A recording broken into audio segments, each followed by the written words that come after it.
আসসালামু আলাইকুম, welcome to my channel. আজকে আপনাদের সাথে শেয়ার করব কিভাবে হিজাব কাটিং করতে পারবেন। পুরাতন ওড়না দিয়ে হিজাব কাটিং করব। আমরা প্রথমে এইভাবে বাঁশটা করে নেব। বাচ্চাদের রুমাল শার্ট জামা তৈরি করতে যেভাবে বাঁশটা দেওয়া হয় সেমভাবে বাঁশটা দিয়ে নেব। এইভাবে বাঁশটা করে নেব। হিজাবটির লম্বা হবে 40 ইঞ্চি। 40 ইঞ্চিতে মার্ক করে নেব। তার আগে আপনাদের কাছে আমার একটা রিকোয়েস্ট, প্লিজ ভিডিওটা স্কিপ করে দেখবেন না। স্কিপ করে দেখলে আপনারা শিখতে পারবেন না। আর যারা একদমই নতুন আমার চ্যানেলে, প্লিজ আমার চ্যানেলটি সাবস্ক্রাইব করুন। এইভাবে আমরা লম্বার মাপটা নেব 40 ইঞ্চি বরাবর।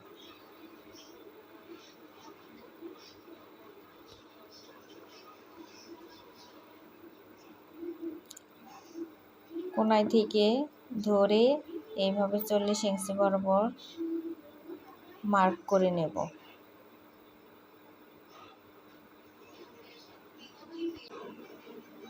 শেপটা রাউন্ড শেপ আসবে, তো আমরা রাউন্ড করে হিজাবটি কেটে নেব। এটি হিজাবের নিচের অংশ, যাকে বলে ঘেরের অংশ।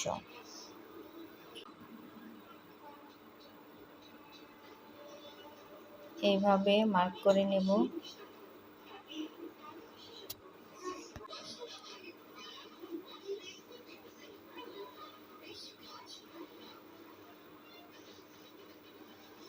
এখন আমি কাটিং করে নেব।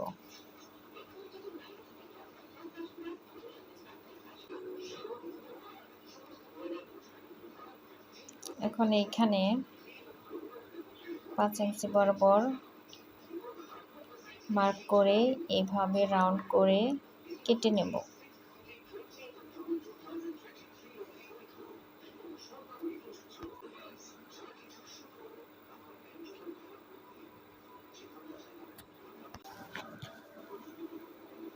বাড়তি টুকরো কাপড় দিয়ে মাথার কাপটা কেটে নেব।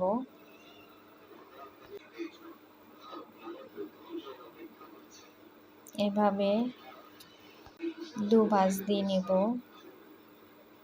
এভাবে ভাঁজটা দিয়ে হিজাবের বডির অংশ এভাবে রেখে মার্ক করে নেব।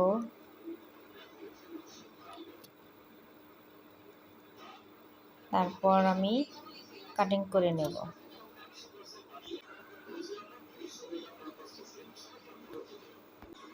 আশা করছি কিভাবে কাটিংটা করতে হয় আপনারা বুঝতে পেরেছেন।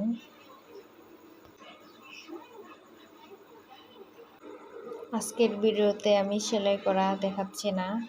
নেক্সট ভিডিওতে কিভাবে হিজাব সেলাই করে সেই ভিডিও নিয়ে আসব আপনাদের সামনে। এরকম আরও নতুন নতুন ভিডিও পেতে আমার চ্যানেলটি সাবস্ক্রাইব করুন।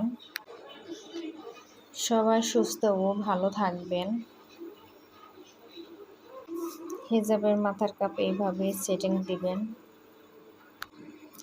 আজ এই পর্যন্তই। আল্লাহ হাফেজ।